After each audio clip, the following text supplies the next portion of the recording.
Hello అండి, welcome back to our channel easy foods. నేను మీ రాధా. ఈరోజు పిల్లలకి చాలా ఇష్టమైన ఒక బన్ రెసిపీని చెప్పబోతున్నాను. ఇది చాలా క్రిస్పీగా, టేస్టీగా, క్రీమీగా, చీజీగా ఉంటుంది. చాలా బాగుంటుంది. ఒక్కసారి మీ ఇంట్లో కూడా ట్రై చేయండి. ముందుగా బన్నుల్ని తీసుకొని 4 వైపులా ఘాట్లు పెట్టుకోవాలి. తర్వాత క్రీమ్ బన్ అని చెప్పాను కాబట్టి క్రీమీ మైనస్ని తీసుకున్నాను. మీ దగ్గర అవైలబుల్గా లేకపోతే వేరే మైనస్ని కూడా తీసుకొని యాడ్ చేసుకోవచ్చు. తర్వాత ఇందులోకి చిల్లీ ఫ్లేక్స్, తర్వాత ఇందులోకి ఒరింజా సీజనింగ్స్ కూడా వేసి బాగా మిక్స్ చేసుకొని పక్కన పెట్టుకోవాలి.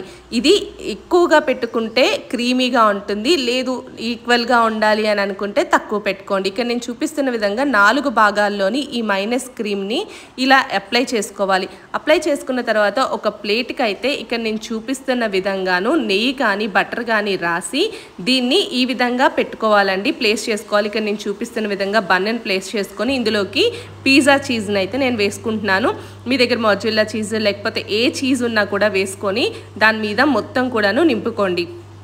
దీన్ని నేను మైక్రో ఓవెన్లో చేసుకుంటున్నాను కాబట్టి కుక్ మోడ్ కన్వెన్షన్ మోడ్లో పెట్టి 180 డిగ్రీస్లోని ఒక 13 మినిట్స్ అయితే పెట్టుకుంటున్నానండి. దీనివల్ల చాలా వరకును మనకి క్రంచీగా వస్తుంది ఈ బ్రెడ్ రెసిపీ అనేది. నార్మల్గా చేసుకోవాలి అని అంటే ఒక కప్పు వాటర్ని కిందన పోసేసి మీరు కనుక ఒక ఓవెన్లో కాకుండా నార్మల్ గిన్నెలో పెట్టేసి పెట్టుకున్నారు అని అంటే 30 మినిట్స్ ఉంచారు అని అంటే ఈజీగా అయిపోతుంది. ఇప్పుడు చూసారు కదా, మన బ్రెడ్ రెసిపీ అయితే రెడీ అయిపోయింది. బన్ రెసిపీ చాలా బాగుంటుంది. చూసారు కదా, లాగుతుంటేనే చీజీగా ఉంది, చాలా క్రీమీగా ఉంటుంది, చాలా బాగుంటుంది. ఒకసారి ట్రై చేయండి.